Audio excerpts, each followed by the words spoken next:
VBU FY UGP semester 1 वाले जिनका भी सेशन 25 से 29 है, उनके लिए जो आपका BSc सब्जेक्ट है सिटीजनशिप एजुकेशन, उसका VBI क्वेश्चन देखेंगे साथियों आंसर के साथ। तो ये सभी लोगों के लिए इंपॉर्टेंट है। आपका मेजर सब्जेक्ट कुछ भी हो, लेकिन अगर आप BSc में सिटीजनशिप एजुकेशन रखे हैं तो सभी के लिए सेम सिलेबस होता है। और साथ ही साथ एक चीज़ और ध्यान रखिएगा कि इसका एग्ज़ाम जो है हिंदी इंग्लिश दोनों में होगा, तो आपको जिसमें लिखना हो लिख सकते हैं, कोई इशू ना है। चलिए देखेंगे एक एक करके। पहला क्वेश्चन हो जाता है हम लोग का कि नागरिकता का अर्थ क्या है, इसके प्रमुख तत्वों की विवेचना कीजिए। आखिर नागरिकता क्या होता है वो हमें पहले समझना है, फिर उसके जितने भी प्रमुख तत्व हैं उसकी विवेचना करना है। तो चलिए आंसर देखिए, लिखा है कि नागरिकता एक बहुआयामी अवधारणा है। साधारण शब्दों में अगर समझा जाए साथियों तो यह किसी व्यक्ति किसी व्यक्ति और एक स्वतंत्र राज्य के बीच का वह कानूनी संबंध होता है जिसमें व्यक्ति राज्य के पूर्ण सदस्य होता है, राज्य का पूरा सदस्य होता है। उसे नागरिकता का दर्जा भी कहते हैं, स्टेटस भी कहते हैं, जो व्यक्ति को समाज में राजनीतिक और कानूनी पहचान दिलाने का काम करता है। यानी सीधा समझिए, आप कोई राज्य या फिर किसी व्यक्ति के बीच एक कानूनी संबंध के जैसा होता है। अब ठीक है, अब वहाँ के नागरिक हैं ऐसा दर्जा दिया जाता है। देखिए, एक नागरिक वह है जिसके अंदर क्या क्या होना चाहिए, तो राज्य के प्रति अपनी निष्ठा होनी चाहिए, लॉयल्टी होनी चाहिए। दूसरा है कि राज्य द्वारा दिए गए विशेषाधिकारों का आनंद लेता हो, यानी जो भी स्पेशल दिया जा रहा हो उसके राज्य के लिए कोई भी चीज़, तो उसका आनंद लेता हो वो। तीसरा है कि राज्य द्वारा सौंपे गए उत्तरदायित्वों वगैरह का, कानून वगैरह या फिर जो भी उत्तरदायित्व वगैरह उन सभी का पालन करता हो, तो तब वो जो है एक आदर्श नागरिक कहलाता है।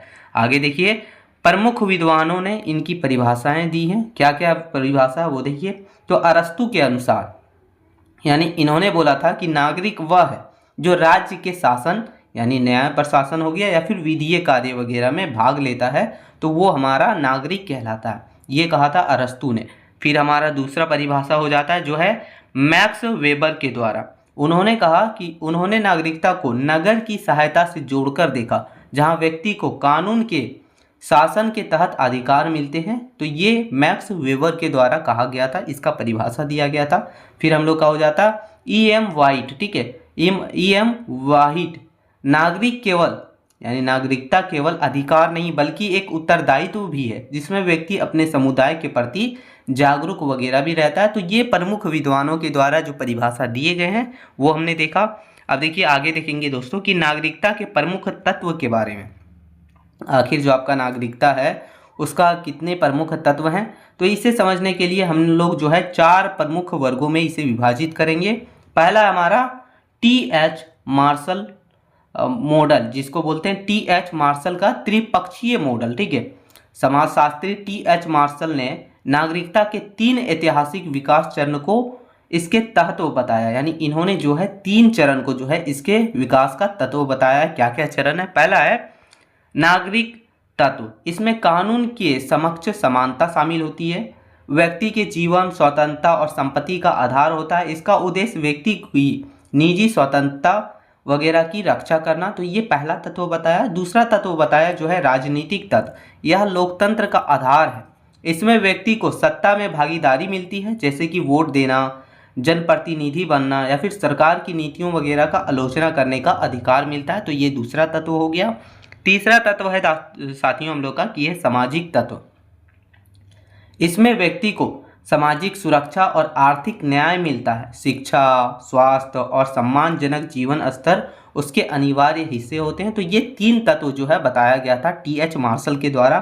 फिर दूसरा हमारा जो है वो है कानून और यानी कानूनी और औपचारिक तत्व, इसमें 2 है। पहला हमारा विधिक स्थिति, नागरिकता एक कानूनी प्रमाण है जो व्यक्ति को विदेशी से अलग करता है, यानी विदेशी वगैरह से अलग करता है, आपको ये प्रमाण देता है कि आप जो है यहाँ के नागरिकता हैं। फिर हो गया राज्य की सुरक्षा, राज्य अपने नागरिकों को देश के भीतर और विदेश में पूर्ण सुरक्षा प्रदान करने का भी काम करता है। तो ये दूसरा तत्व है हमारा। आगे तीसरा है दोस्तों जो है नैतिक और सक्रिय तत्व, जिसमें निष्ठा आता है हमारा कि एक नागरिक का यह नैतिक तत्व है कि वह अपने राष्ट्र के प्रति और संविधान का सम्मान करे। तो ये एक अच्छे आदर्श नागरिक का तत्व मतलब जो है उसका ये काम होता है, ठीक है, नैतिक तत्व होता है। फिर है सक्रिय सहभागिता। आधुनिक लोकतंत्र में सक्रिय नागरिकता एक महत्वपूर्ण तत्व है। इसका अर्थ है कि केवल वोट देना नहीं, बल्कि सामाजिक सुधार वगैरह में, सामुदायिक कार्य वगैरह में स्वेच्छा से भाग वगैरह लेके सहयोग करना। ठीक है, तो ये हमारा नैतिक और सक्रिय तत्व था। आगे सार्वभौमिकता और समानता। समानता का अधिकार। नागरिकता का अर्थ है कि जाति, धर्म, लिंग या फिर जन्म स्थान के आधार पर बिना किसी भेदभाव के सभी को समान अवसर वगैरह देना। तो ये सभी जो है हमारा समानता का अधिकार भी इसमें आता है नागरिकता में। चलिए आगे देखेंगे कि नागरिकता का महत्व क्या है। आखिर नागरिकता जो है उसका क्या क्या महत्व है। पहला महत्व हो गया राष्ट्रीय एकता। यह विविध पृष्ठभूमि के लोगों को एक राष्ट्र के सूत्र में बांधने का काम करती है। एक राष्ट्र के आप लोग हैं, ये सूत्र में बांधने का काम करती है, ग्रुप में बांधने का काम करती है। दूसरा हमारा लोकतांत्रिक आधार। बिना जागरूक नागरिकों के लोकतंत्र का अस्तित्व संभव नहीं हो पाएगा। इसलिए सभी को जागरूक होकर नागरिक अच्छे नागरिकता अपना के लोकतंत्र का अस्तित्व बचा के रखना है। तो ये दूसरा महत्व है। तीसरा महत्व है दोस्तों हम लोग का कि कल्याणकारी योजना। कल्याणकारी योजना या फिर कल्याणकारी राज्य।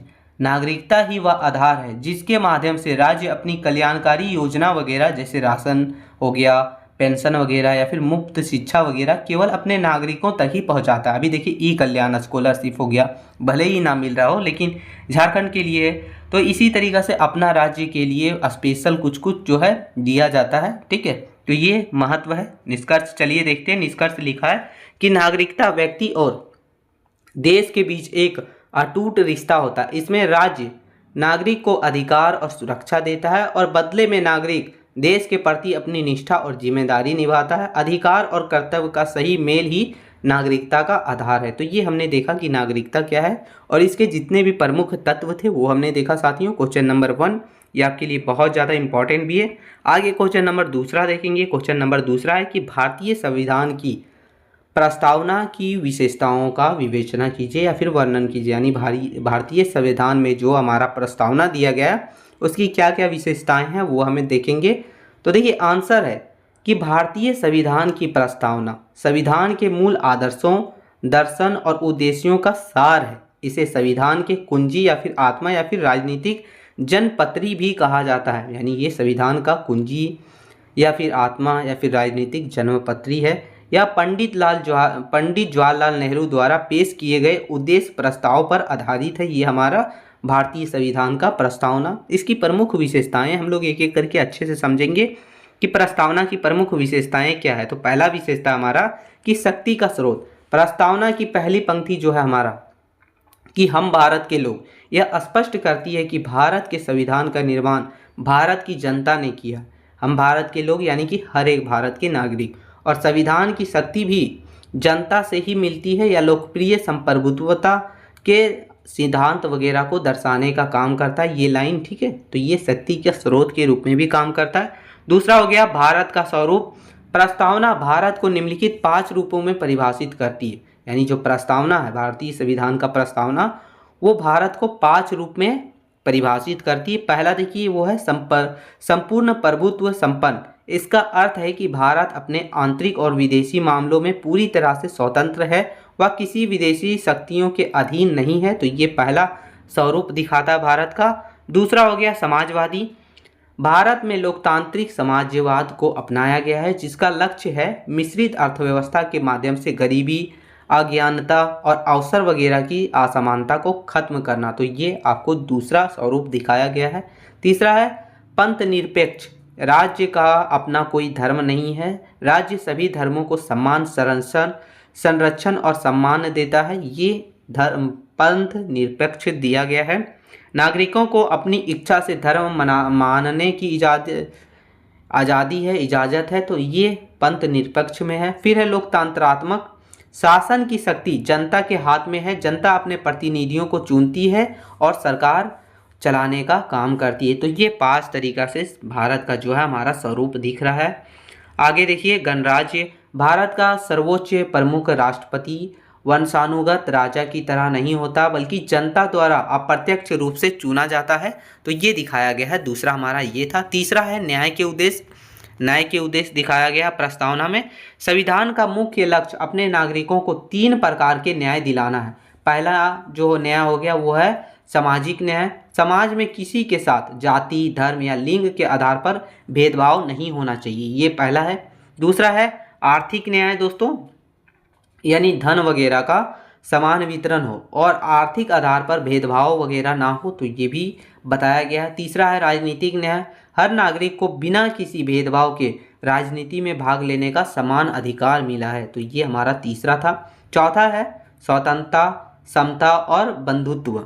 ये क्या है चलिए देखेंगे। तो इसमें देखिए स्वतंत्रता पहले देखते हैं। नागरिकों को विचार, अभिव्यक्ति, विश्वास, धर्म और उपासना की आज़ादी दी गई है। वो अपने मन से अपने विचार को, अभिव्यक्ति को या फिर अपने विश्वास या धर्म वगैरह को आज़ादी से मना सकते हैं, मान सकते हैं। तो ये सभी उसे फ्रीडम दिया गया है, आज़ादी दी गई है।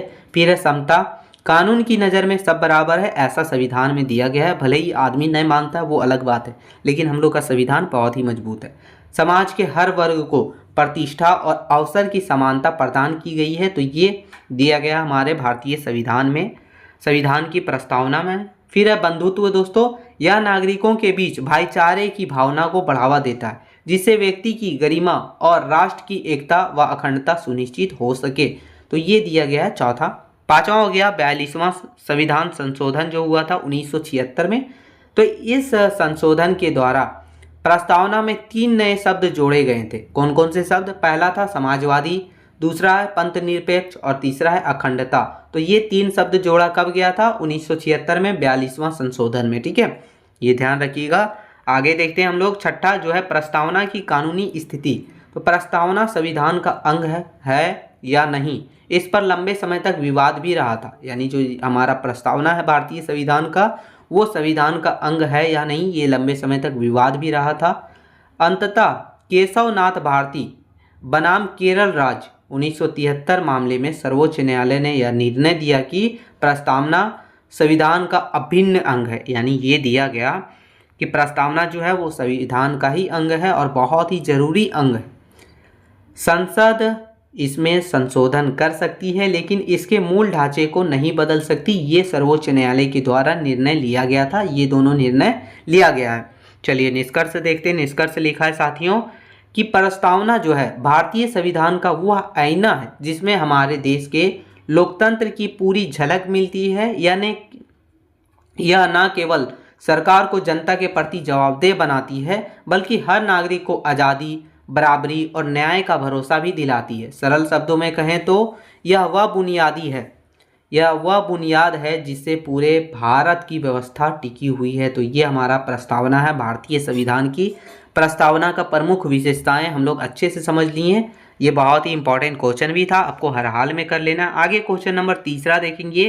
क्वेश्चन नंबर तीसरा है दोस्तों हम लोग का कि जो मौलिक अधिकार दिया गया है हम लोग को, वो मौलिक अधिकार क्या है और भारतीय संविधान में मौलिक अधिकार का वर्णन कीजिए।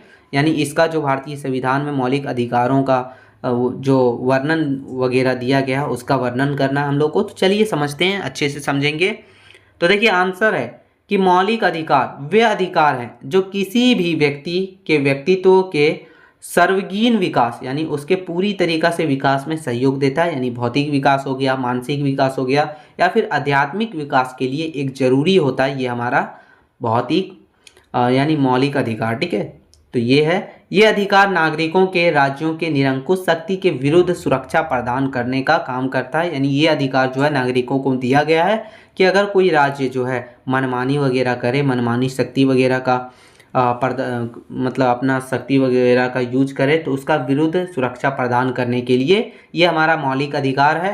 भारतीय संविधान के भाग 3 को भारत का अधिकार पत्र कहा जाता है और इसे जो है संयुक्त राष्ट्र अमेरिका के संविधान से लिया गया था हमारा मौलिक अधिकार को। चलिए अच्छे से हम लोग समझेंगे कि मौलिक अधिकारों की विशेषता के बारे में। तो पहला हो गया हम लोग का जो है संवैधानिक संरक्षण। ये साधारण कानून से ऊपर है, इसमें संशोधन केवल विशेष बहुमत से ही संभव हो पाएगा, वरना इसमें संशोधन नहीं हो पाएगा। तो ये है। दूसरा है वाद योग यानी जस्टिसिएबल। यदि इसका उल्लंघन होता है तो नागरिक सीधे सर्वोच्च न्यायालय अनुच्छेद आर्टिकल 32 या फिर अनुच्छेद उच्च न्यायालय अनुच्छेद 226 जा सकता है। तो ये हम लोग को जो है अधिकार मिला गया, मौलिक अधिकार दिया गया। अगर इसका उल्लंघन होता है डायरेक्ट सर्वोच्च न्यायालय या फिर उच्च न्यायालय आप जा सकते हैं। फिर है निलंबन दोस्तों, यानी सस्पेंशन। राष्ट्रीय आपातकाल के दौरान अनुच्छेद 20 और 21 को छोड़कर शेष अधिकारों को निलंबित किया जा सकता है। यानी कहने का मतलब ये हुआ कि अगर मान लीजिए राष्ट्रीय आपातकालीन इमरजेंसी वगैरह हुआ तो उस समय अनुच्छेद आर्टिकल 20 और 21 को छोड़कर बाकी सभी को जो है निलंबित किया जा सकता है, रोका जा सकता है। ठीक है, तो ये सभी चीज़ें हैं। निरपेक्ष नहीं, ये अधिकार असीमित नहीं है। देश की एकता, अखंडता और सार्वजनिक व्यवस्था के लिए राज्य इन पर उचित प्रतिबंध वगैरह भी लगा सकता है। ये सभी मेंशन किया गया। ठीक है, तो ये हमारा था मौलिक अधिकारों की विशेषता। आगे देखते हैं हम लोग कि हमारा जो मौलिक अधिकार है उसका वर्गीकरण देखेंगे, यानी कितने मौलिक अधिकार हैं। तो देखिए, भारतीय संविधान में वर्तमान में 6 मौलिक अधिकार हैं। मूल संविधान में 7 थे, लेकिन 44वें संशोधन जो कि 1978 में जो संशोधन हुआ था उस समय जो संपत्ति है उस संपत्ति के अधिकार को हटाकर कानूनी अधिकार बना दिया गया और सिर्फ 6 ही बच गया। ठीक है, यानी पहले 7 था, संपत्ति का अधिकार भी इसमें ऐड था जो कि 1978 के संशोधन में इसे हटा दिया गया। तो चलिए देखते हैं जितने भी 6 है हमारा। पहला है समानता का अधिकार जो अनुच्छेद 14 से 18 में है। अनुच्छेद 14 में क्या है, तो कानून के सामने सब समान है और सबको समान संरक्षण प्राप्त है, ये अनुच्छेद 14 में दिया गया। अनुच्छेद 15 में क्या है दोस्तों, देखिए अनुच्छेद 15 में है कि धर्म, जाति, लिंग व जन्म स्थान के आधार पर भेदभाव की मनाही, यानी भेदभाव वगैरह नहीं किया जाएगा, ये अनुच्छेद 15 में है। अनुच्छेद 16 में क्या है कि सरकारी नौकरियों में अवसर की समानता, यानी सभी लोग जो है सरकारी नौकरियों वगैरह के लिए फॉर्म वगैरह भर सकते हैं, सभी को, किसी के लिए रोक वगैरह नहीं है। तो ये अनुच्छेद 16 में दिया गया। अब अनुच्छेद 17 हमारा क्या है, तो अनुच्छेद 17 जो है अस्पृश्यता यानी छुआछूत वगैरह का अंत, यानी पहले छुआछूत वगैरह होता था ना, तो उन सभी का अंत के लिए अनुच्छेद 17 हमारा बनाया गया है, आर्टिकल 17। फिर हमारा अनुच्छेद 18, इसमें उपाधियों वगैरह का अंत हुआ, यानी शिक्षा के लिए सेना वगैरह, शिक्षा और सेना वगैरह को छोड़कर बाकी सब के लिए जो है उपाधि वगैरह नहीं दिया जाएगा, तो इसका अंत किया गया था अनुच्छेद 18 के अंतर्गत। ये हमारा था समानता का अधिकार। ठीक है, अब दूसरा हमारा स्वतंत्रता का अधिकार जो कि अनुच्छेद 19 से लेके अनुच्छेद 22 तक है। तो चलिए देखते हैं अनुच्छेद 19, इसमें 6 प्रकार की स्वतंत्रताएं हैं, यानी कोई भी भाषण दे सकता है, अपना सभा बैठा सकता है, संघ बना सकता है, ग्रुप वगैरह, घूमना वगैरह के लिए, निवास वगैरह के लिए और व्यवसाय वगैरह के लिए। तो ये सभी 6 प्रकार की स्वतंत्रता यानी आज़ादी दी गई है अनुच्छेद 19 के अंतर्गत। फिर हमारा है अनुच्छेद 20 जो है कि अपराधों के दोष सिद्ध के संबंध में संरक्षण, तो ये दिया गया अनुच्छेद 20 में, अपराधों के लिए दोष सिद्ध ना होने तक उसका संरक्षण दिया गया। अनुच्छेद 21 बोल रहा है कि प्राण और दैहिक स्वतंत्रता का संरक्षण यानी जीने का अधिकार, ये अनुच्छेद 21 में दिया गया है। फिर हमारा हो गया अनुच्छेद 21A जो 6 से 14 वर्ष के बच्चों के लिए शिक्षा का अधिकार है, ये अनुच्छेद 21A में है। और अनुच्छेद 22 हमारा हो जाता है दोस्तों कि कुछ दशाओं में गिरफ्तारी और निरोध वगैरह का संरक्षण भी जो है अनुच्छेद 22 में दिया गया है। तो ये था हमारा स्वतंत्रता का अधिकार। अब तीसरा हमारा कि शोषण के विरुद्ध अधिकार जो अनुच्छेद 23 और 24 में दिया गया। अनुच्छेद 23 में क्या है, देखिए मानव तस्करी हो गया, बेगारी हो गया और जबरन जो है मजदूरी वगैरह करवा रहा है, तो इन सभी पर रोक जो लगाया गया है वो अनुच्छेद 23 के अंतर्गत। फिर हमारा अनुच्छेद 24 जो 14 वर्ष से कम आयु के बच्चों को कारखानों या फिर जोखिम भरे कामों में लगाने पर रोक, तो ये हमारा है शोषण के विरुद्ध अधिकार जो हमारा तीसरा था। चौथा देखेंगे वो है धार्मिक स्वतंत्रता का अधिकार अनुच्छेद 25 से 28 में। अनुच्छेद 25 में क्या है, अंतःकरण की स्वतंत्रता और किसी भी धर्म को मानने व प्रचार करने की आज़ादी, यानी कहने का मतलब ये हुआ आप कोई भी धर्म को मान सकते हैं, उसका प्रचार कर सकते हैं, इसकी आज़ादी जो दी गई है वो अनुच्छेद 25 के अनुसार दी गई है। ठीक है, फिर हमारा अनुच्छेद 26 जो है धार्मिक मामलों के प्रबंध की स्वतंत्रता। अनुच्छेद 27 और 28 है किसी विशिष्ट धर्म को बढ़ावा देने के लिए टैक्स वगैरह से मुक्ति और शिक्षण संसाधनों में धार्मिक शिक्षा प्रबंधन संबंधी प्रावधान वगैरह जो अनुच्छेद 27 और 28 में। तो ये हमारा था धार्मिक स्वतंत्रता का अधिकार। फिर हमारा पांचवा दोस्तों वो है सांस्कृतिक और शिक्षा संबंधी अधिकार, जो अनुच्छेद 29 और अनुच्छेद 30 में है। चलिए देखते हैं अनुच्छेद 29। तो ये हमारा कि अल्पसंख्यकों को अपनी भाषा, लिपि और संस्कृति को सुरक्षित रखने का अधिकार दिया गया है। यानी जो अल्पसंख्यक हैं, माइनॉरिटीज वगैरह जो हैं, उन लोगों को अपनी भाषा, अपनी लिपि, अपनी संस्कृति वगैरह को सुरक्षित रखने का अधिकार अनुच्छेद 29 के तहत दिया गया है। फिर अनुच्छेद 30, अल्पसंख्यकों को अपनी पसंद के शिक्षण संस्थान स्थापित करने और चलाने का अधिकार दिया गया अनुच्छेद 30 के अंतर्गत। ये हम देखें मौलिक अधिकारों के बारे में। चलिए निष्कर्ष देख लेते हैं। निष्कर्ष लिखा है दोस्तों कि जो हमारा मौलिक अधिकार है वह बुनियादी हक है जो हर नागरिक को समान के साथ जीने की गारंटी देते हैं। ये अधिकार न केवल हमें आज़ादी का एहसास कराते हैं बल्कि सरकार को भी अपनी शक्तियों वगैरह का गलत इस्तेमाल करने से रोकने का काम करता है। ये हमारा मौलिक अधिकार। एक मजबूत लोकतंत्र के लिए ये अधिकार उतना ही जरूरी है जितना कि शरीर के लिए सांस जरूरी है, उसी तरीक़ा से लोकतंत्र के लिए ये मौलिक अधिकार जरूरी है। तो ये हमारा क्वेश्चन था, बहुत ही इंपॉर्टेंट क्वेश्चन था। आगे क्वेश्चन नंबर चौथा देखेंगे। तो क्वेश्चन नंबर चौथा है दोस्तों कि भारतीय संविधान में मौलिक कर्तव्य, जो हमारा मौलिक कर्तव्य है, ठीक है, यानी फंडामेंटल ड्यूटीज, उसका वर्णन करना है। आखिर क्या है ये, तो चलिए देखते हैं। तो बोल रहा है कि किसी भी लोकतांत्रिक देश में अधिकार और कर्तव्य एक ही सिक्के के दो पहलू होते हैं। यानी मौलिक अधिकार हो गया और मौलिक कर्तव्य, ये एक ही सिक्के के दो पहलू होते हैं। भारतीय संविधान ने मूल रूप से केवल मौलिक अधिकारों पर जोर दिया था, लेकिन आपातकाल के दौरान यह महसूस किया गया कि नागरिकों के कुछ कर्तव्य भी होनी चाहिए। यानी मतलब ये कहने का मतलब ही ये भारतीय संविधान में मौलिक अधिकार पर ही जोर दिया गया था, लेकिन जब इमरजेंसी पड़ा देश को तब ये महसूस किया गया कि नागरिकों का भी कुछ कर्तव्य होना चाहिए, मौलिक कर्तव्य होना चाहिए। तो इसी उद्देश्य से 42वें संविधान संशोधन जो कि 1976 में हुआ था, इसके द्वारा संविधान के भाग 4A और अनुच्छेद 51A के तहत मौलिक कर्तव्य वगैरह को जोड़ा गया था। और ये जोड़ा गया, ये पूर्व सोवियत संघ के संविधान से प्रेरित होकर ये किया गया था, ठीक है। यानी पूर्व सोवियत संघ का संविधान है, उसी से प्रेरित होकर जो मौलिक कर्तव्य को ऐड किया गया था 1976 में 42वें संशोधन में, ठीक है। तो ये है ऐतिहासिक पृष्ठभूमि। देखते हैं तो ये किसने किया था, तो स्वर्ण सिंह समिति, सरकार ने 1976 में सरदार स्वर्ण सिंह की अध्यक्षता में एक समिति बनाई जिसने कर्तव्यों को संविधान में शामिल करने की सिफारिशें की थी। तो ये किया गया था 1976 में। वर्मा समिति जो 1999, इस समिति के कुछ मौलिक कर्तव्य को कानूनी रूप से लागू करने के लिए कानूनी प्रावधानों की पहचान की, जैसे कि राष्ट्र गौरव अपमान निवारण अधिनियम। तो ये सभी ऐतिहासिक पृष्ठभूमि, ऐतिहासिक डेट है जब ये बदलाव हुआ था। चलिए आगे देखेंगे कि हमारा 11 मौलिक कर्तव्य है। हमारा जो है 11 मौलिक कर्तव्य है वो कौन कौन सा है, तो अनुच्छेद 51A के अनुसार भारत के प्रत्येक नागरिक का यह कर्तव्य होगा। क्या क्या कर्तव्य? पहला है कि संविधान का पालन और राष्ट्र प्रतीकों का सम्मान करना, जैसे संविधान के आदर्श हो गया, संस्था हो गया, राष्ट्र ध्वज जो हमारा है और राष्ट्रगान वगैरह, उन सभी का आदर करना, ये हमारा जो है मौलिक कर्तव्य है पहला। दूसरा है कि स्वतंत्रता आंदोलन के आदर्शों का पालन, उन महान आदर्शों को संयोग रखें जो उनका पालन करें, जिन्होंने हमारे राष्ट्रीय सभी आंदोलन वगैरह को प्रेरित किया था, तो उसका सम्मान, उसका आदर्श वगैरह का पालन करना। तो ये दूसरा मौलिक कर्तव्य है।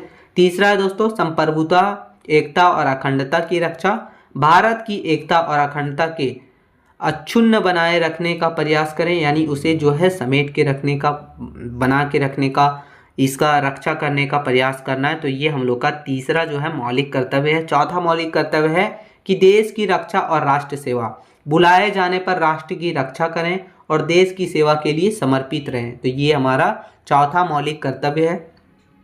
पांचवा हो गया समान भ्रातृत्व, यानी ब्रोदरहुड, ठीक है, यानी धर्म, भाषा और क्षेत्र की दीवारों को तोड़कर आपसी भाईचारा बढ़ाएं और ऐसी प्रथाओं वगैरह को त्यागें जो महिलाओं के सम्मान के विरुद्ध हो, ठीक है। तो ये हमारा पांचवा है।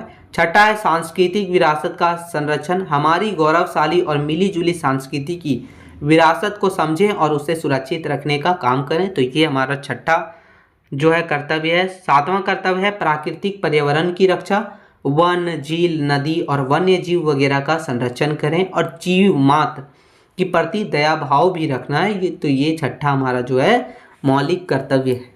आठवां है दोस्तों, सॉरी ये सातवां था, ये आठवां हमारा कि वैज्ञानिक दृष्टिकोण का विकास, वैज्ञानिक सोच, मानवतावाद और सुधार की भावना वगैरह का विकास करना है इंसानों के अंदर। तो ये आठवां था। नौवां है सार्वजनिक संपत्ति की सुरक्षा, सरकारी संपत्ति को नुकसान ना पहुंचाएं और हिंसा से दूर रहें। तो ये हमारा नौवां मौलिक अधिकार है।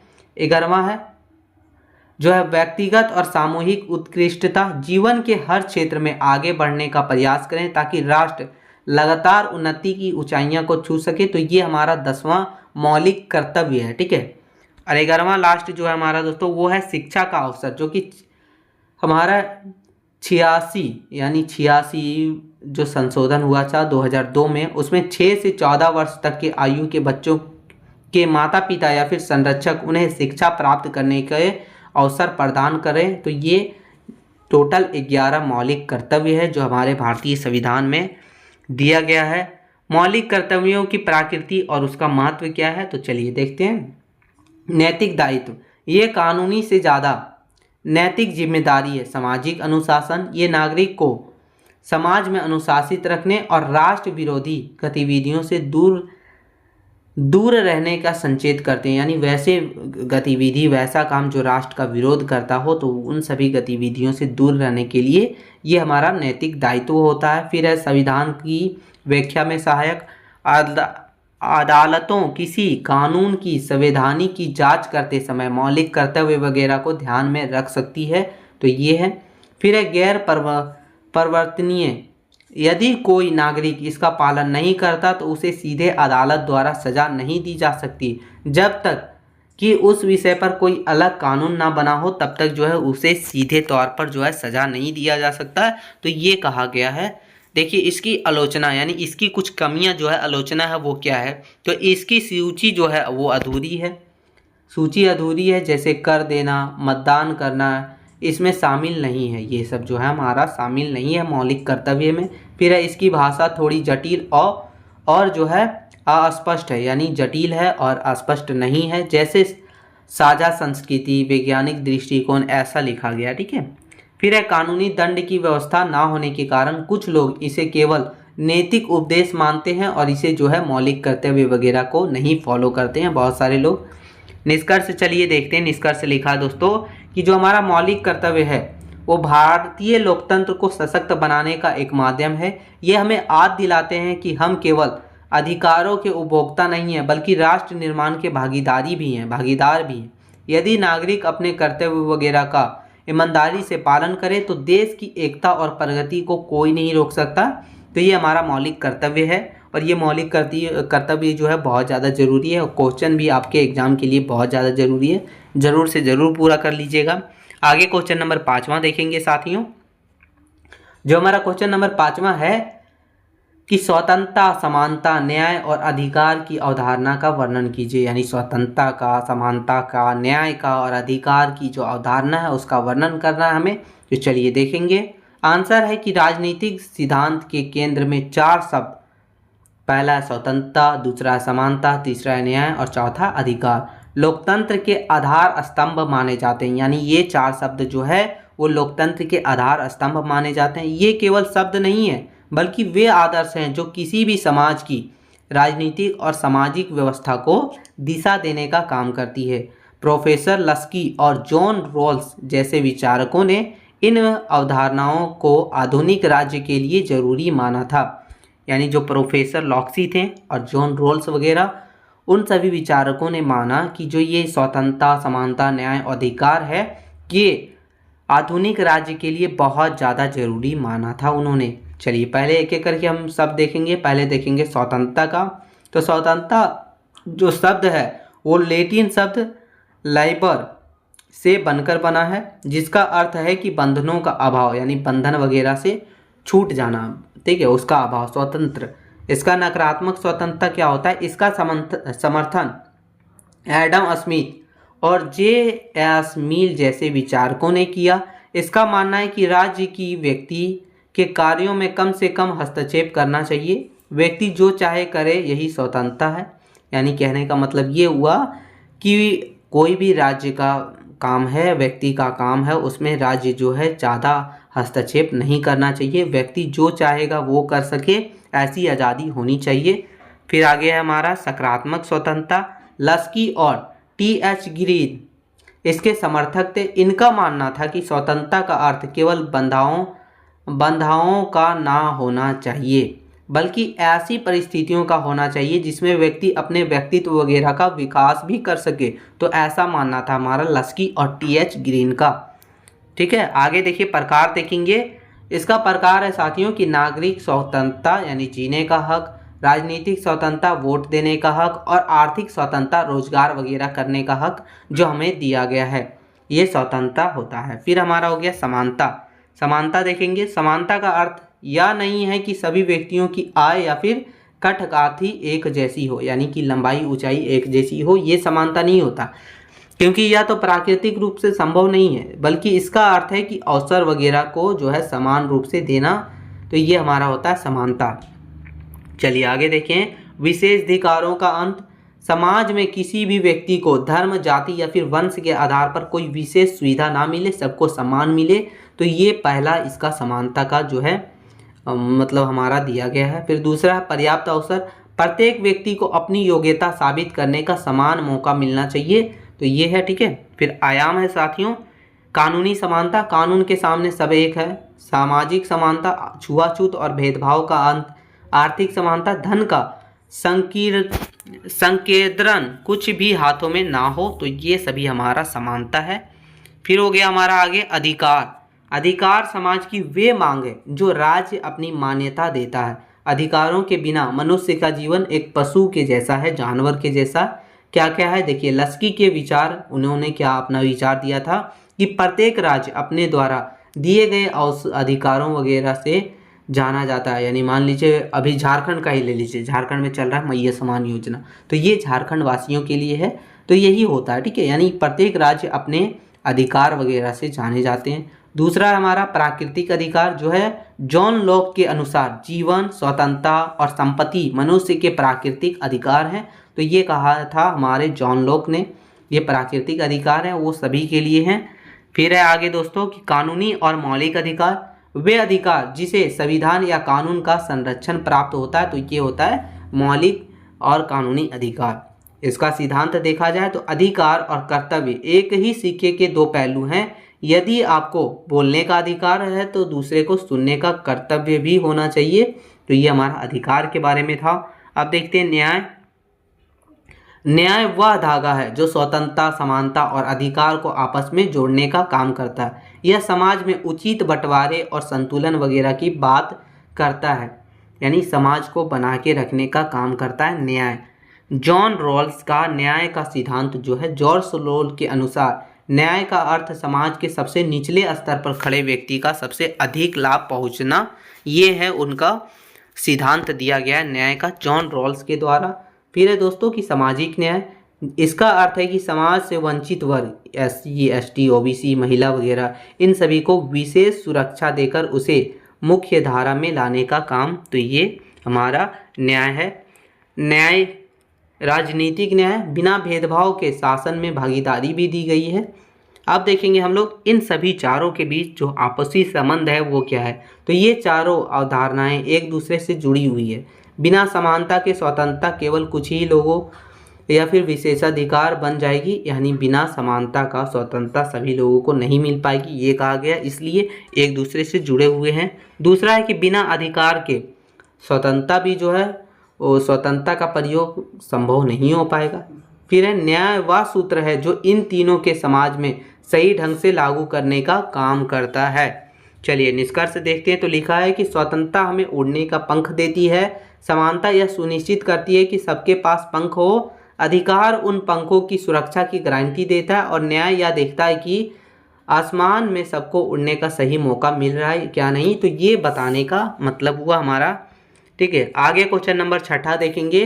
क्वेश्चन नंबर 6 भी बहुत ज़्यादा इंपॉर्टेंट है। क्वेश्चन है दोस्तों की सूचना का अधिकार, राइट, जो हमारा RTI है, ठीक है, सूचना का अधिकार अधिनियम 2005 के मुख्य प्रावधान और इसके प्रभाव का वर्णन करना है हमें। बहुत ही इंपॉर्टेंट क्वेश्चन है, चलिए अच्छे से सही ढंग से समझने का प्रयास करेंगे। तो देखिए आंसर है कि सूचना का अधिकार से मतलब है कि उस कानून शक्ति से है, यानी इसका तात्पर्य उस कानून शक्ति से है जिसके माध्यम से राष्ट्र का प्रत्येक नागरिक लोक प्राधिकारियों के पास उपलब्ध रिकॉर्ड, दस्तावेज और सूचना वगैरह तक पहुंच प्राप्त कर सकता है। सरल शब्दों में इसे समझते हैं हम लोग तो कहा जा रहा है कि यह सरकार की कार्य प्रणाली, यानी सरकार जो काम वगैरह करती है उन सभी को सार्वजनिक जांच के लिए खोलने और शासन में पारदर्शिता व जवाबदेही सुनिश्चित करने का एक वैधानिक साधन के रूप में जो है वो सूचना का अधिकार, मतलब कोई भी आदमी समझ लीजिए, आपने कोई एग्जाम्पल के लिए ले लीजिए, आपने कोई स्टेशन में केस किया तो आप उसके हकदार हैं कि आपका काम हो रहा है कि नहीं, हमें दिखाइए। तो ये आपको अधिकार दिया गया, आप वो चेक कर सकते हैं, पूछ सकते हैं। फिर अधिनियम का मुख्य प्रावधान क्या था? पहला था कि लोक प्राधिकरण की परिभाषा जो है धारा 2H, इसके अंतर्गत केंद्र, राज्य और स्थानीय सरकार के सभी निकाय आते हैं। साथ ही वे संस्था भी इसमें शामिल है जो संविधान के तहत बनी है, जिसे सरकार द्वारा फंड वगैरह भी किया जाता है। तो ये हमारा धारा 2H है, यानी लोक प्राधिकरण की परिभाषा है। दूसरा है कि सूचना का स्वतः प्रकटीकरण, ठीक है, यानी धारा 4 में। यह अधिनियम का सबसे महत्वपूर्ण हिस्सा है। यह सरकारों को बाध्य करता है, यानी रोकता है अपने बजट पर, योजनाओं पर, अधिकारों के वेतन और कार्यों वगैरह की जानकारी वेबसाइट पर खुद ही सार्वजनिक करें, ताकि जनता को राइट ऑफ इंफॉर्मेशन यानी सूचना का अधिकार लगाने की ज़रूरत ही ना पड़े। यानी वो वेबसाइट वगैरह पर आप खुद दे दीजिए कि इतना फंड आया, इतना योजना में हमने दिया, इतना अधिकारी हैं हमारे पास, अधिकारियों का इतना वेतन है, ताकि लोगों को जो है सूचना का अधिकार लगाने की ज़रूरत ही ना पड़े। तो ये दूसरा है। तीसरा है लोक सूचना अधिकारी PIO की नियुक्ति। प्रत्येक विभाग में एक केंद्रीय लोक सूचना अधिकारी CPIO और राज्य लोक सूचना अधिकारी यानी SPIO होता है। इसका काम होता है नागरिकों की मांगी गई जानकारी वगैरह को उपलब्ध कराना। यानी आप मांग लिए कि ये फंड का क्यों नहीं हुआ, तो उन सभी चीज़ों की जानकारी उपलब्ध कराने का काम इनका होता है। फिर चौथा हमारा दोस्तों वो है निश्चित समय सीमा, धारा 7। सामान्य जानकारी जो है वो 30 दिन में मिल जाती है। जीवन और व्यक्तिगत स्वतंत्रता से जुड़ी जानकारी 48 घंटे। सहायक लोक सूचना अधिकारी के माध्यम से आवेदन में आपको 35 दिन। तो ये आपका समय सीमा रहता है, निश्चित समय सीमा है। पाँचवा है कि स्वतंत्रता ढांचा जो है धारा 12 और 15। अधिनियम के तहत केंद्रीय सूचना आयोग और राज्य सूचना आयोग की स्थापना की गई है। ये आयोग दीवानी अदालतों के समान शक्तियां रखते हैं और दोषी अधिकारियों को दंडित भी कर सकते हैं, इतनी शक्ति होती है इनके पास, ठीक है, जो है केंद्रीय सुरक्षा सूचना आयोग और राज्य सूचना आयोग। छठा है दोस्तों हमारा कि सूचना देने की छूट, जो कि धारा 8 और 9 में है। कुछ संवेदनशील जानकारी शेयर नहीं की जा सकती है, जैसे कि देश की एकता और अखंडता को खतरा पहुंचाने वाली जानकारी, तो ये सभी चीज़ों को शेयर नहीं की जा सकती है, बाकी सबको शेयर किया जा सकता है। सूचना देने का छूट दिया गया है। और दूसरा कौन सा जानकारी, जैसे विदेशी सरकारों से प्राप्त कुछ सीक्रेट सूचना वगैरह, तो ये सब नहीं दिया जा सकता है। न्यायालय द्वारा प्रतिबंधित जानकारी वगैरह, तो ये सब नहीं दिया जा सकता है। कैबिनेट नोट वगैरह जब तक निर्णय ना लिया जाए तो ये सभी चीज़ों को जो है नहीं दिया जा सकता, ठीक है, शेयर नहीं किया जा सकता है। आगे देखेंगे कि अधिनियम का प्रभाव क्या है, यानी जो अधिनियम है हमारा उसका क्या प्रभाव है। पहला है राजनीतिक प्रभाव, प्रशासनिक जवाबदेही। सरकारी कामकाज की गोपनीयता खत्म हुई है। अब अधिकारी अपने निर्णयों के लिए जनता के प्रति सीधे जवाबदेह हैं।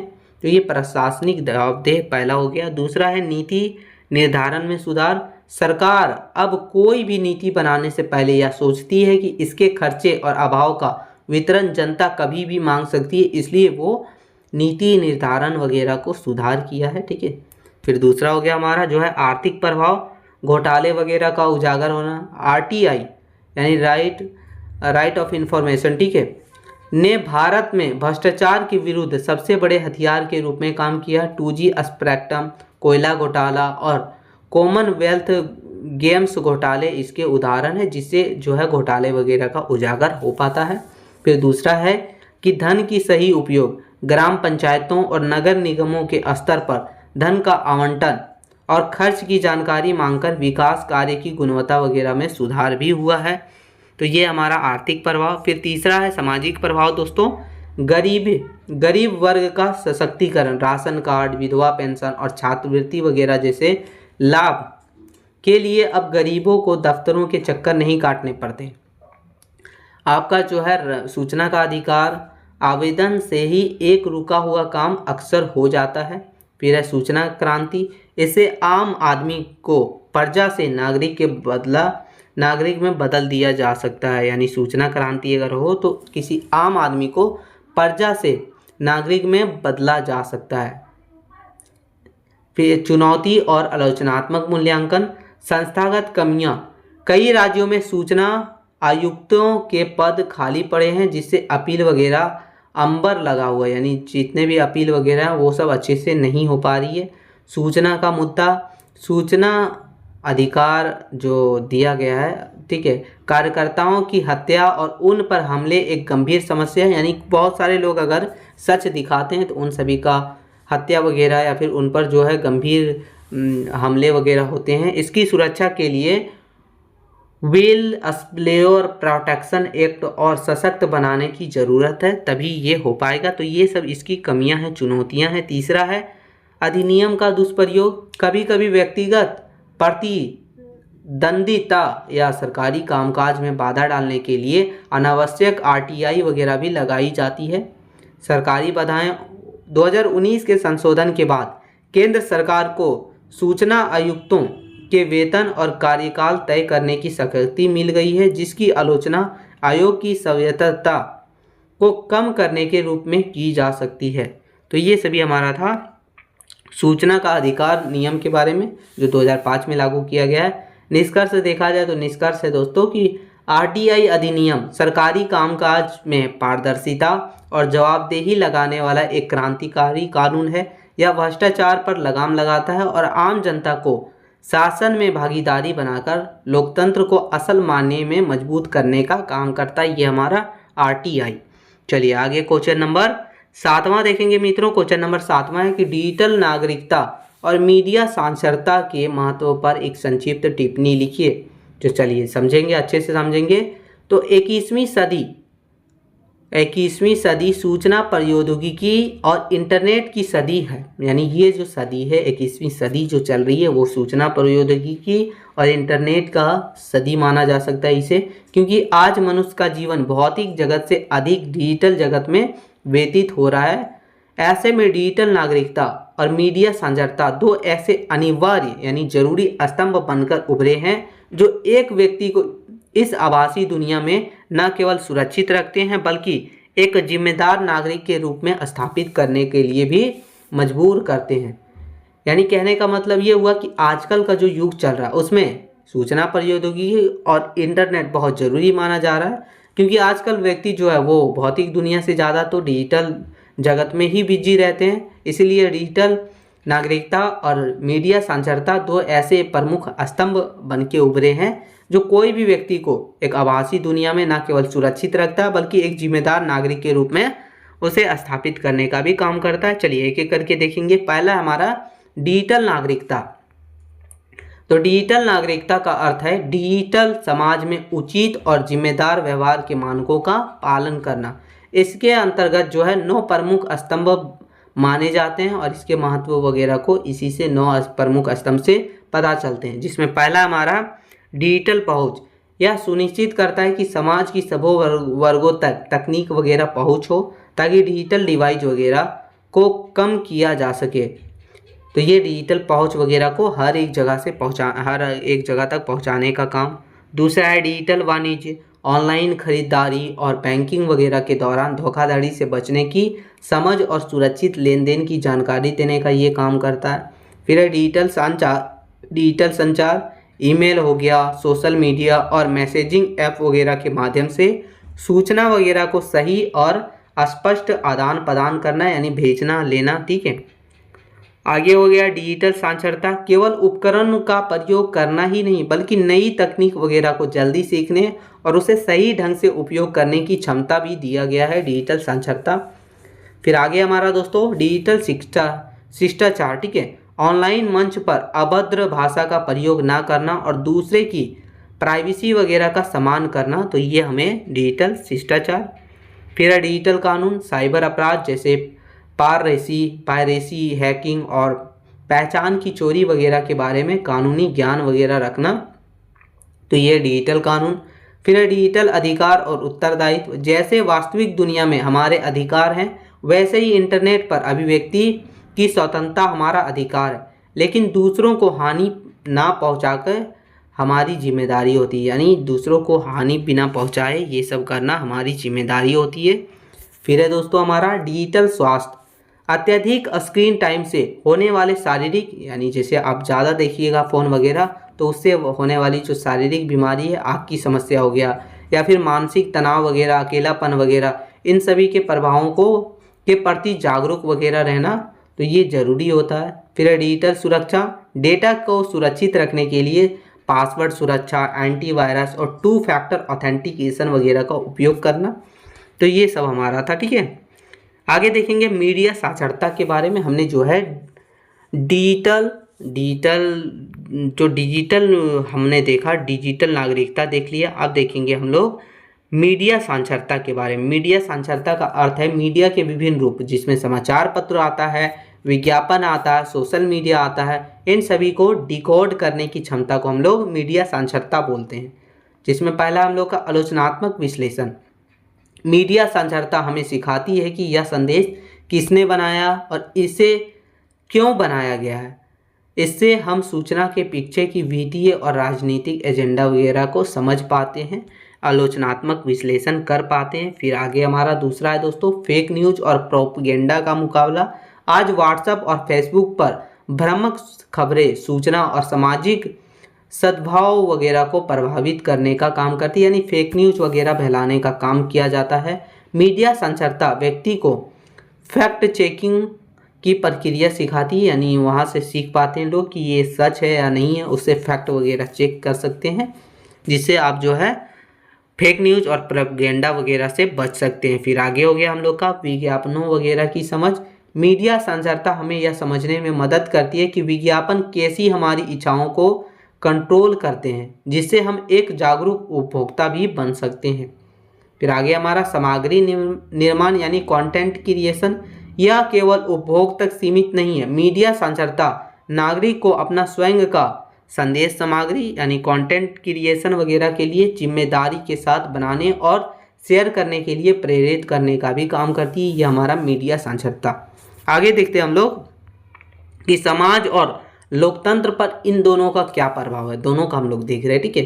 तो चलिए देखेंगे सशक्त नागरिक। जब नागरिक मीडिया साक्षर होते हैं तो वे लोकल भावन वादों और झूठे प्रचार वगैरह के बहकावे में नहीं आते हैं, जिससे लोकतंत्र और भी ज़्यादा मजबूत होता है। इसलिए सशक्त नागरिक होना बहुत जरूरी है, मीडिया साक्षरता वगैरह होना बहुत जरूरी है। फिर सामाजिक समरसता, डिजिटल नागरिकता के नियमों का पालन करने से ऑनलाइन नफरत वगैरह कम होती है, जिससे समाज में सद्भाव वगैरह बना रहता है।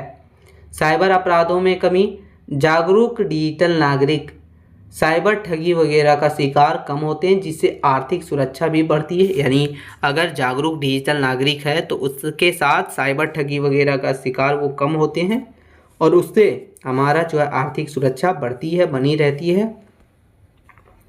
निष्कर्ष देखेंगे, निष्कर्ष लिखा है साथियों कि डिजिटल नागरिकता हमें इंटरनेट पर जिम्मेदार व्यवहार सिखाने का काम करती है, जबकि मीडिया साक्षरता हमें सही और गलत की जानकारी के बीच अंतर करना सिखाती है, ठीक है।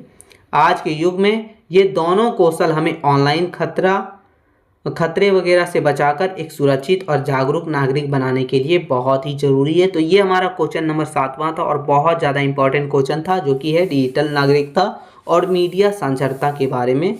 चलिए आगे क्वेश्चन नंबर हम लोग देखेंगे 8वां साथियों। क्वेश्चन नंबर 8वां है कि मतदान की नैतिकता क्या है, इसके तत्वों यानी इसके महत्व वगैरह का वर्णन कीजिए। मतदान की नैतिकता देखेंगे, इसके महत्व देखेंगे अच्छे से हम लोग। चलिए आंसर है कि लोकतंत्र की सफलता केवल संविधान या कानून पर नहीं बल्कि उसके नागरिकों की सक्रिय भागीदारी पर टिकी होती है। यानी कहने का मतलब ये हुआ कि लोकतंत्र जो हमारा है तभी सक्सेसफुल होता है जब सिर्फ संविधान और कानून पर नहीं होता बल्कि जो नागरिक वगैरह वो भी जो है अपना भागीदारी निभा रहा हो, उसमें जो है भाग ले रहा हो। तब मतदान इस भागीदारी का सबसे सशक्त माध्यम है जिससे लोकतंत्र मजबूत होता है। मतदान यानी वोटिंग।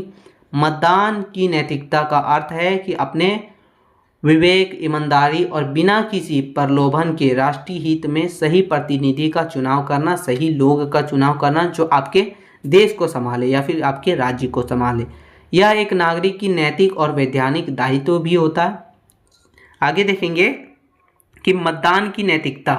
तो नैतिक मतदान के कुछ प्रमुख सिद्धांत हैं जिसमें पहला हमारा सूचित निर्णय। एक नैतिक मतदाता वह है जो उम्मीदवारों के घोषणा पत्र, उसकी योग्यता, पिछले काम वगैरह, उसकी विचारधारा वगैरह को अच्छे से पहले पढ़ता है, समझता है, उसके बाद वोट देता है। बिना जानकारी के दिए गया वोट लोकतंत्र को कमज़ोर भी कर सकता है। यानी कहने का मतलब ये हुआ, आप किसे वोट दे रहे हैं उसका काम देखिए, उसका योग्यता देखिए, पिछला कार्य वगैरह देखिए, उसका विचारधारा क्या है, वो क्या सोचता है, क्या बदलने का प्रयास कर रहा है। ठीक है, तो वही हिसाब से जो है वोट देना है। अगर गलत वोट दीजिएगा तो लोकतंत्र वगैरह कमज़ोर होता है। फिर दूसरा, प्रलोभन का त्याग। नैतिकता का सबसे बड़ी कसौटी यह है कि मतदाता किसी भी प्रकार के लालच, जैसे पैसा देके या फिर उपहार देके या नशा वगैरह करके, ये सबसे प्रभावित ना हो। यदि कोई वोट बेचा जाता है तो वह भ्रष्टाचार की नींव रखता है। तो ये प्रलोभन को त्याग करना है, लालच वगैरह को त्याग करके एक नैतिक तरीके से वोट देना है। ठीक है। फिर पहचान की राजनीति से ऊपर उठना। अक्सर लोग जाति, धर्म या क्षेत्र के आधार पर वोट देते हैं। नैतिकता की मांग है कि मतदाता इन सभी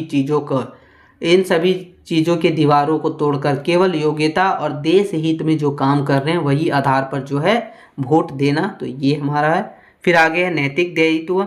मतदान को केवल छुट्टी का दिन ना मानकर इसे एक अनिवार्य कर्तव्य भी समझना चाहिए। अनिवार्य कर्तव्य समझना नैतिकता का हिस्सा है। घर पर बैठना या नोटा को अनुचित प्रयोग भी कभी कभी अनैतिक हो सकता है यदि वह जिम्मेदार से बचाने के लिए किया गया हो तो ये हमारा नैतिक दायित्व है कि सिर्फ छुट्टी का दिन नहीं मानना है, अच्छे से जो है वोट देना है और जो है हमें सही वोट भी देना है। गलत जो है किसी को वोट, नोटा मतलब किसी को वोट ना देना सबसे नीचे होता है। तो ये सब नहीं करना है। जिसे भी आप चुनना है वो उसकी योग्यता, धर्म वगैरह, जाति वगैरह ना देख के, उसकी काम, उसकी विचारधारा, ये सब चीज़ें देख के आपको मतदान करना है। आगे देखेंगे कि मतदान का महत्व क्या है। अगर आप वोट देते हैं तो उसका क्या महत्व है। इसके महत्व को सामाजिक, राजनीतिक और आर्थिक पहलुओं में बांटा जा सकता है। पहला हमारा राजनीतिक महत्व। सत्ता का हस्तांतरण यानी सत्ता का ट्रांसफर होता है। मतदान सत्ता परिवर्तन का सबसे शांतिपूर्ण और संवैधानिक तरीका है। यानी मतदान के जरिए अब बिना हिंसा का बहुत ही शांतिपूर्वक और संवैधानिक तरीका से सत्ता बदला जा सकता है। यह एक तानाशाही को रोकता है। सरकार की वैधता। उच्च मतदान प्रतिशत सरकार को जनता का जनादेश देता है जिससे सरकार को निर्णय लेने की नैतिक शक्ति वगैरह भी प्राप्त होती है। तो ये दूसरा जो है हमारा महत्व होता है, राजनीतिक महत्व। तीसरा, प्रतिनिधित्व। यह सुनिश्चित करता है कि समाज के हर वर्ग, चाहे महिला हो, युवा हो, अल्पसंख्यक वगैरह हो, इन सभी की आवाज़ संसद या विधानसभा तक पहुँचाएँ। तो ये सभी जो है काम है हमारा, राजनीतिक महत्व है। दूसरा देखेंगे सामाजिक महत्व दोस्तों, जो है समानता का प्रतीक। मतदान केंद्र पर एक व्यक्ति एक वोट, एक मूल्य वगैरह का सिद्धांत लागू होता है। यानी एक व्यक्ति एक वोट, एक मूल्य। तो ये होता है, यह सामाजिक ऊंच नीच के भेदभाव को खत्म कर नागरिक समानता को बढ़ावा देने का काम करती है। यानी सभी का जो है समान, इसमें समानता मिलती है। लोकतांत्रिक चेतना। चुनाव के समय होने वाली बहस और चर्चाओं से नागरिकों में राजनीतिक समझ और चेतना का विकास भी होता है। तो ये हमारा था सामाजिक महत्व। फिर हमारा है तीसरा दोस्तों, विकासात्मक और आर्थिक महत्व। जवाबदेही। जब जनता वोट की ताकत दिखाती है तो प्रतिनिधि जनता के प्रति उत्तरदायी बनते हैं। उन्हें डर होता है कि काम करने पर उन्हें अगले चुनाव से बाहर कर दिया जाएगा। तो ये जवाबदेही होती है। नीति निर्धारण, आपके द्वारा चुना गया प्रतिनिधि ही तय करता है कि देश की शिक्षा, स्वास्थ्य और रोजगार की नीति कैसी होगी। अंततः आपका जो है एक वोट देश के आर्थिक दिशा को भी तय कर सकता है। तो ये मतदान बहुत ही जरूरी है। चलिए निष्कर्ष देखते हैं। निष्कर्ष लिखा है दोस्तों कि मतदान केवल एक अधिकार नहीं बल्कि एक पवित्र अमानत है। यदि नागरिक नैतिक होकर मतदान करते हैं तो वे एक पारदर्शी और कुशल शासन व्यवस्था को स्थापित कर सकते हैं। हमारी जिम्मेदारी है कि हम स्वयं भी मतदान करें और दूसरों को भी इसके नैतिक महत्व वगैरह के प्रति जागरूक करने का काम करें। ठीक है, तो ये हमारा है निष्कर्ष। चलिए अच्छे से आप क्वेश्चन नंबर 8वां को समझ गए होंगे। आगे क्वेश्चन नंबर 9वां देखेंगे साथियों। क्वेश्चन नंबर 9वां हमारा कि स्वच्छता और स्वास्थ्य जागरूकता का महत्व स्पष्ट कीजिए। स्वास्थ्य जागरूकता और स्वच्छता, चलिए देखते हैं। तो स्वच्छता और स्वास्थ्य एक ही सिक्के के दो पहलू हैं। महात्मा गांधी जी ने कहा था कि स्वच्छता स्वतंत्रता से अधिक महत्वपूर्ण है। स्वच्छता का अर्थ है केवल खुद को साफ करना नहीं बल्कि अपने आसपास के वातावरण, जल, वायु और सामुदायिक स्थान वगैरह को प्रदूषण मुक्त करना। स्वास्थ्य जागरूकता का वह प्रक्रिया है जिसके माध्यम से लोगों को रोगी के कारणों, बचाव के तरीके और स्वास्थ्य जीवन शैली वगैरह के लाभ के बारे में शिक्षित किया जाता है। यानी कहने का मतलब ये हुआ दोस्तों कि स्वच्छता और स्वास्थ्य जो है वो एक ही पहलू के दो सिक्के हैं। महात्मा गांधी जी ने कहा था कि जो स्वच्छता है वो स्वतंत्रता से ज़्यादा जरूरी है। और स्वच्छता का अर्थ सिर्फ खुद को साफ करना नहीं है बल्कि आपके आसपास के वातावरण, जल, वायु और सामुदायिक स्थान वगैरह को प्रदूषण मुक्त रखना। तो ये हमारा होता है स्वच्छता। और जिसके स्वास्थ्य जो है वो जागरूकता का प्रक्रिया है जिसके माध्यम से लोगों के अंदर कोई भी बीमारी वगैरह के कारण, बचाव के तरीके, स्वास्थ्य जीवन शैली वगैरह के लिए शिक्षित किया जाता है। चलिए देखेंगे कि स्वच्छता के विभिन्न आयाम के बारे में। तो व्यक्तिगत स्वच्छता, इसमें व्यक्ति की सफाई, नियमित स्नान, नाखून काटना और भोजन से पहले हाथ धोना ये सब शामिल है। यह संक्रमण वगैरह को रोकने के लिए प्राथमिक स्तर होता है। फिर हमारा घरेलू स्वच्छता, घर के कचरे का सही निपटान, स्वच्छ पेयजल का उपयोग करें और भोजन को ढककर रखना। तो ये दूसरा है। तीसरा है सामुदायिक स्वच्छता, सार्वजनिक स्थान, नाली और सड़क वगैरह की सफाई, खुले में शौच वगैरह इसका एक बहुत बड़ा हिस्सा है। तो ये सभी चीज़ों को रोकना है। पर्यावरणीय स्वच्छता, वायु और जल प्रदूषण को रोकता है, यानी प्रदूषण को रोकना, वायु प्रदूषण हो गया, जल प्रदूषण, इन सभी को रोकना, वृक्षारोपण करना और प्लास्टिक वगैरह का उपयोग कम करना। तो ये हमारा था दोस्तों जो है वो स्वच्छता का विभिन्न आयाम है, यानी ये सब करनी चाहिए। आगे है स्वास्थ्य जागरूकता का महत्व, यानी स्वास्थ्य जागरूकता का क्या महत्व है। तो देखिए पहला महत्व है रोगों का निवारण। जागरूकता लोगों को यह समझाती है कि वे छोटे छोटे बदलाव जैसे कि उबला हुआ पानी पीना या मच्छरदानी वगैरह का प्रयोग करना, छोटे छोटे कदम उठाकर गंभीर बीमारी वगैरह से बच सकते हैं। तो ये हमें सिखाती है स्वास्थ्य। ठीक है, स्वास्थ्य जागरूकता। दूसरा है शिशु और मातृ स्वास्थ्य। जागरूकता के कारण ही ग्रामीण क्षेत्रों में संस्थागत प्रसव यानी इंस्टीट्यूशनल डिलीवरी और टीकाकरण की दर बढ़ी है जिससे मृत्यु दर में कमी आई है। तो ये जागरूकता बहुत ज़रूरी है। फिर जीवन शैली जनित रोगों पर नियंत्रण। आजकल जो है शुगर वगैरह, हृदय रोग वगैरह जैसी बीमारी बहुत ज़्यादा बढ़ रही है। तो स्वास्थ्य जागरूकता लोगों को सही आहार यानी सही खाना, सही व्यायाम वगैरह के प्रति प्रेरित करती है जिससे उसका जो है जीवन शैली से रिलेटेड जितने भी रोग वगैरह हैं वो सब कंट्रोल रहते हैं। आगे देखेंगे साथियों हमारा है कि मानसिक स्वास्थ्य के प्रति सजगता। शारीरिक स्वास्थ्य के साथ साथ मानसिक तनाव और आपका डिप्रेशन वगैरह के प्रति जागरूक होना भी आज के समय में बहुत ज़रूरी है ताकि आपका जो है मानसिक स्वास्थ्य वगैरह सही रहे। तो ये सब जो है स्वास्थ्य का जागरूकता का कारण है, स्वास्थ्य जागरूकता की जरूरी है।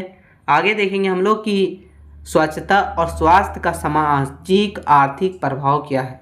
तो आर्थिक समृद्धि के हिसाब से देखा जाए तो बीमार व्यक्ति अपनी कार्य क्षमता खो देता है। यदि समाज स्वस्थ होगा तो मानव संसाधन अधिक उत्पादक होगा, वो ज़्यादा काम करेगा जिससे देश की जीडीपी वगैरह भी बढ़ेगी।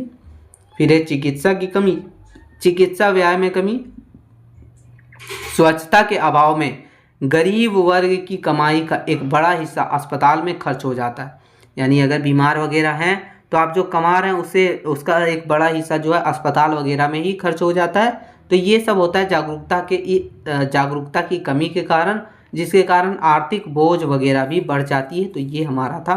आगे देखा जाए, सामाजिक प्रतिष्ठा, एक स्वच्छ समाज वैश्विक स्तर पर पर्यटन और निवेश वगैरह को आकर्षित करता है, इसलिए ये सभी चीज़ें ज़रूरी है। ये हमारा जो है स्वास्थ्य और स्वच्छता का ये सामाजिक और आर्थिक प्रभाव था। इसकी प्रमुख चुनौतियां देखेंगे, यानी आखिर क्या क्या चुनौतियों का सामना करना पड़ता है।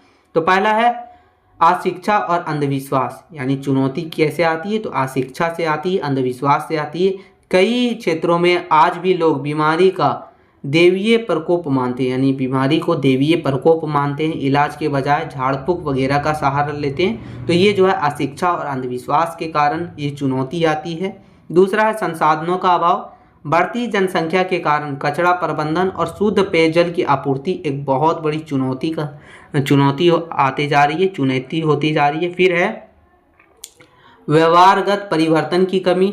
लोग नियमों को जानते हैं लेकिन उसे अपनी आदत में नहीं डालते। यानी नियम जान रहे हैं लोग कि हमें ये करना नहीं चाहिए, हम देश के नागरिक हैं, लेकिन उसे जो है अपनी आदत में नहीं डालते हैं, वही गलती करते हैं। तो ये सभी जो है चुनौतियां हैं। सरकारी प्रयास देखा जाए, यानी सरकार के द्वारा क्या क्या प्रयास किए गए हैं इसके रिलेटेड, तो वो देखिए। पहला है स्वच्छ भारत मिशन, जो 2014 में शुरू हुआ था। इसका उद्देश्य था भारत को खुले में शौच मुक्त बनाना और कचरा प्रबंधन वगैरह को सुधारना। फिर है आयुष्मान भारत योजना, गरीबों को मुफ्त इलाज वगैरह की सुविधा प्रदान करना। तो ये सरकार के द्वारा किए गए कुछ सरकारी कदम है, सरकारी प्रयास हैं। फिर मिशन इंद्रधनुष, इसके तहत जो है 100% टीकाकरण सुनिश्चित करवाना। तो ये सभी था। निष्कर्ष चलिए देखते हैं साथियों। निष्कर्ष हमारा कि स्वच्छता और स्वास्थ्य जागरूकता एक दूसरे के पूरक है। स्वच्छता बीमारियों से बचाव का माध्यम है, तो जागरूकता स्वास्थ्य जीवन का आधार है। यदि हम स्वच्छता को अपनी आदतों में शामिल करें तो न केवल व्यक्तिगत स्वच्छता सुधरेगा बल्कि एक मजबूत और समृद्ध राष्ट्र का निर्माण भी होगा। यानी कहने का मतलब ये हुआ कि ये दोनों जो है दोस्तों, इसकी जागरूकता बहुत ही ज़रूरी है। अगर हम जो है ये दोनों की जागरूकता करेंगे तो बीमारियों से बचाव का ये माध्यम है हमारा स्वच्छता। जागरूकता स्वास्थ्य जीवन का आधार है। यदि हम स्वच्छता को अपनी आदत में शामिल करें तो न केवल व्यक्तिगत स्वास्थ्य सुधरेगा, यानी न केवल आपका स्वास्थ्य सुधरेगा बल्कि एक मजबूत और समृद्ध राष्ट्र वगैरह का भी निर्माण होगा, समृद्ध देश का भी निर्माण होगा। तो ये था हमारा क्वेश्चन नंबर 9। आगे क्वेश्चन नंबर 10वां देखेंगे। ये भी बहुत ज़्यादा इंपॉर्टेंट क्वेश्चन है। क्वेश्चन है दोस्तों कि पर्यावरण संरक्षण में नागरिकों की भूमिका का वर्णन कीजिए। यानी पर्यावरण संरक्षण में नागरिकों की क्या भूमिका है उसका वर्णन करना हमें। आंसर देखिए लिखा है कि पर्यावरण हमारे जीवन का आधार होता है। यानी पर्यावरण जिसमें पेड़ पौधे वगैरह हैं वो हमारे जीवन का एक आधार होता है। बढ़ती जनसंख्या, औद्योगिकरण और शहरीकरण ने प्राकृतिक संतुलन को बिगाड़ दिया है। जनसंख्या के कारण, औद्योगिकरण के कारण, शहरीकरण वगैरह के कारण जो है हमारा प्राकृतिक संतुलन बिगड़ गया है। कैसे बिगड़ गया है? पेड़ वगैरह कट रहा है, शहरीकरण वगैरह के कारण, जनसंख्या वगैरह के कारण संसाधन वगैरह का खपत ज़्यादा हो रहा है। हालांकि सरकारी नीतियाँ बनाती है, लेकिन जब तक जमीनी स्तर पर नागरिक जागरूकता नहीं होंगे तब तक कोई भी बदलाव संभव नहीं होगा। यानी सरकार कोई भी नीति बना ले, लेकिन अगर नागरिक जागरूक नहीं होगा तब तक कोई भी बदलाव संभव नहीं हो पाएगा। ये हमारा लिखा गया। ठीक है, आगे देखिए पर्यावरण संरक्षण में यानी पर्यावरण सुरक्षा में, संरक्षण में नागरिकों की क्या क्या भूमिका है वो देखिए। पहला है जीवन शैली में परिवर्तन। पर्यावरण संरक्षण की शुरुआत घर से होती है।